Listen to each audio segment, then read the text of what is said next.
السلام عليكم ورحمة الله تعالى وبركاته. خوتي خواتاتي كراكم هانيين، نتمنىكم كاملين تكونوا في احسن الاحوال. نتوما كتشاهدوا هذا الفيديو، مرحبا بكم معايا في فيديو جديد. الاقتراح ديال اليوم ان شاء الله غادي نحضر معكم تورتيلات ديال البطاطا. كتجي رائعه لذيذه بزاف، الطريقه جد سهله سريعه توجدوها لفطوركم، وحتى يعني في الايام العاديه يعني تحضروها كوجبه عشاء، كتجي رائعه ولذيذه بزاف. غندوزو نشوفو الطريقه ديال التحضير بسم الله على بركه الله. كناخذ هنايا اخوتي 3 ديال الحبات ديال البطاطا. نتوما الكميه دائما كديروا يعني الكميه اللي بغيتو بطبيعه الحال على حساب القياس ديال المقيله ديالكم كبيره ولا صغيره. انا خديت هنايا 3 ديال الحبات ديال البطاطا كبارين، غادي نقطعهم مربعات صغيره بهذا الشكل هذا.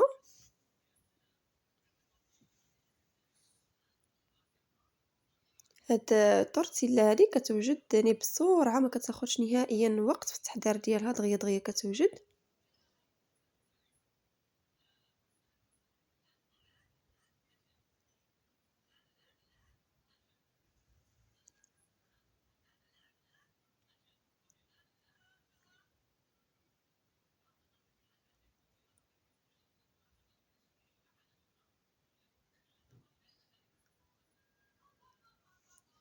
صافي من بعد ما نقطع الحبات ديال البطاطا، غادي ناخذ كاسرون كنوضع فيها داك القطع ديال البطاطا. انا هاد البطاطا غادي نسلقها، ما غاديش نقليها. نتوما كيبقى لكم الاختيار، بغيتو تقليوها ولا تدخلوها للفران، المهم كيبقى لكم الاختيار. انا غادي نسلقها، كنضيف ليها شويه ديال المليحه، وكنضيف كميه من الماء قياس باش كتسلق لي البطاطا. من طبيعة الحال البطاطا ملي كنسلقوها ما نخليوهاش تسلق اكثر من القياس، يعني كتبقى شويه شاده راسها باش ما تبقاش تفرتت لينا ملي نكونوا يعني كنخلطوها. صافي من بعد ما تسلقات البطاطا ودرتها في واحد الشبيكه كتقطر مزيان من الماء، خليتها حتى كتبرد تماما، يعني ما تكونش سخونه وتخلطوها. خديت هنايا جوج ديال البيضات كندربهم بالفورشيط.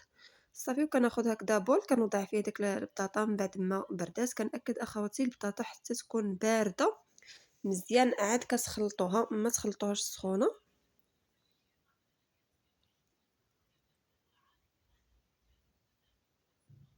غادي نضيف شويه ديال الملحه، غير واحد الكميه قليله، لان البطاطا كيف ما شفتوا معايا ضفت معاها شويه ديال المليحه في الاول. كنضيف غير كميه قليله فقط. كنضيف القليل من الفلفل الاسود اللي هو الابزار. كنضيف الكمون تقريبا واحد نص معلقه صغيره. بالنسبه للكمون نتوما كيبقى لكم الاختيار، بغيتو تضيفوه ممكن تستغناو عليه، انا صراحه كيعجبني كيجي زوين بزاف. صافي هادو هما التوابل اللي غادي نضيف، فقط الملحه الابزار والكمون. كنضيف هنايا واحد المعلقه ديال القزبر والمعدنوس، كان عندي في المجمد. الا كان عندكم ربيع الطري كتضيفوا يعني القزبر ومعدنوس طري. عندي هنايا دريس ديال الثومه حكيتو، ممكن تعوضوا الثوم العاديه بالثوم بودره اللي كتمتواجده عندكم. وغادي نضيف شويه ديال زيت الزيتون، تقريبا واحد 2 حتى ل 3 ديال المعلقات ديال زيت الزيتون.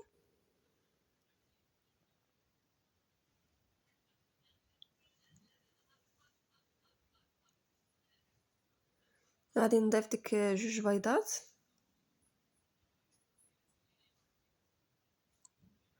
وغادي نضيف الجبن محكوك. بالنسبه لهاد الاضافات يعني الجبن كاشر كيبقاو اختياريين، بغيتو تضيفوهم ما بغيتوش لكم تستغناو عليهم. عندي هنايا الكاشر محكوك، كيعطيونا صراحه مذاق زوين بزاف هاد التورتيلا هادي. وكيف ما قلت لكم نتوما كيبقى لكم الاختيار، ممكن تضيفوهم ممكن تستغناو عليهم. صافي كنخلط هاد المكونات هادو مع بعضياتهم مزيان. في هاد المرحله هادي غادي نضيف 2 بيضات اخرين، لان الكميه ديال البيض جاتني قليله صراحه. غادي نزيد 2 بيضات اخرين، مجموع 4 ديال البيضات. انا درت كيف ما شفتوا معايا 3 ديال الحبات ديال البطاطا كبارين، لان القياس ديال المقيله كبيره. صافي وغادي نفرغ هاد البيض من بعد ما كنخلطو بالفرشاط مزيان. غادي نولي نخلط مزيان.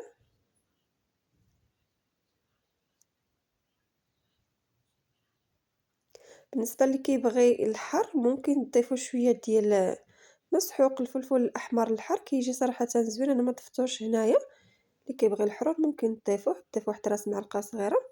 خديت هنايا مقيلة تكون غير لاصقة، كندهنوها بشوية ديال زيت الزيتون، واحد المعلقة ديال الزيت صافي. وكنفرغ داك الخليط ديال البطاطا نقادو على المقيلة بهذا الشكل هذا بالملعقة، حتى كياخذ لي هكذا داك شكل دائري هكذا بالملعقة. كنقادو مزيان بهذا الشكل هذا صافي. وكنوضع المقلاة ديالي على النار عافية، كنخليها مهيلة، ما نجهدوش للعافية باش ما تخطفش معنا وتحرق. صافي نغطيها، بغيتو تغطيوها بغيتو تخليوها غير هكاك ماشي مشكل، لان البطاطا راه طايبه، فقط البيض يعني كيطيب وداك الجبن كيدوب. صافي ملي كتبان لي هكذا الجنيبات بداو كيتحمروا، كناخذ هكذا واحد سباتول وكنبقى هكذا نشوفها هكذا من الجوانب واش لاصقه، يعني كنتاكد هكذا ما لاصقاش. نحاولوا نطيبوها بهذا الشكل هذا صافي. كناخدو هكذا طبيصل ولا الغلاق هكذا ديال شي مقيله ولا اي حاجه عندكم، وكتقلبوا بها الفطيره ديالكم اولا الطورتيلا. انا لصقات لي واحد شويه كيف ما شفتوا، تخسر لي شويه الشكل ديالها، يعني ماشي مشكل ماشي بزاف. من بعد ما كنقلبوا الطورتيلا ديالنا، كندهنوا تاني بشويه ديال الزيت، غير واحد معلقه ديال الزيت صافي. وكنخليوها كطيب كتحمر من الجهه الثانيه، ما كتاخذش نهائيا الوقت كيف ما قلت لكم، يعني البطاطا طايبه صافي. فقط غير كتحمر لينا الطورتيلا ديالنا، يعني داك البيض كيطيب والفرماج كيدوب صافي. كنحيدوها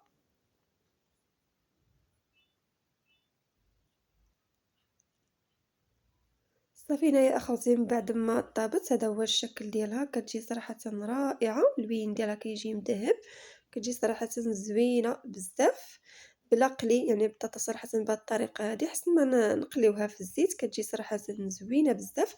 فريمون كتستحق التجربه، كتجي اكثر من رائعه. المذاق ديالها كيجي بنين بزاف، سهله بزاف التحضير ديالها، تحضروها لفطوركم. وكيف ما قلت لكم يعني في الايام العاديه توجدوها للعشاء، كتجي رائعه لذيذه بزاف، سهله التحضير ديالها، كيبغيوها الوليدات حتى الكبار صراحه كتجي واعره بزاف.